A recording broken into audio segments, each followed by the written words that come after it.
കഴിഞ്ഞ 3 പതിറ്റാണ്ടായി താമസിക്കാൻ വീടും സ്ഥലവുമില്ലാതെ ദുരിതം പേർന്ന ഒരു ആദിവാസി വിഭാഗമുണ്ട് പാലക്കാട് മുതലമടയിൽ. പലതവണ അധികൃതരോട് പരാതി പറഞ്ഞ് മടുത്ത കുടുംബങ്ങൾ പുറംപോക്കിൽ കുടില് കെട്ടിയാണ് കഴിയുന്നത്.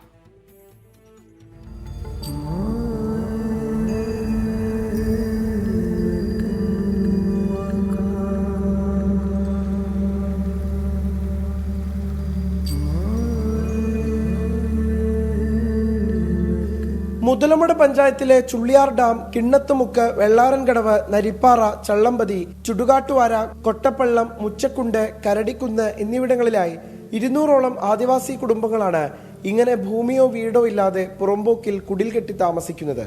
അധികാരികളെ പലവട്ടം കണ്ട് നിരവധി അപേക്ഷകൾ നൽകി. ഫലം മാത്രമുണ്ടായില്ല. ഗത്യന്തരമില്ലാതായതോടെ റോഡരികുകളിൽ കുടിൽ കെട്ടി താമസിക്കാൻ ഇവർ നിർബന്ധിതരാകുകയായിരുന്നു. വെള്ളം സൗകര്യത്തിരി കുറവാണ്. അടുത്തുള്ള കാട്ടിലാണ് ഞങ്ങൾ വെള്ളം കൊടുക്കണം. അവരെ ഞങ്ങൾക്ക് വെള്ളം തരണം. ആ വീടിൻ്റെ ഏതെങ്കിലും ഒരു സ്ഥലം കിട്ടിയാൽ ഞങ്ങൾ അവിടെ പോയി താമസിക്കും. ഇപ്പം ഞങ്ങൾക്ക് ഇത് പറമ്പോക്കില്ലാതെ ഞങ്ങൾ ഇരിക്കുന്നത്. വീടില്ല, പഞ്ചായത്തിൽ എഴുതി കൊടുത്തിരിക്കുന്നത് ഇന്ന് കിടക്കില്ല. പ്രായമായവരും കൊച്ചുകുട്ടികളും ഉൾപ്പെടെയാണ് ഒരു സുരക്ഷിതത്വമില്ലാത്ത ഈ കുടിലുകളിൽ അന്തിയുറങ്ങുന്നത്. രാത്രിയായാൽ വന്യജീവി ശല്യം ഉൾപ്പെടെ ഉണ്ടാകുന്ന പ്രദേശത്ത് നിസ്സഹായരായാണ് ഈ ജനത കഴിയുന്നത്.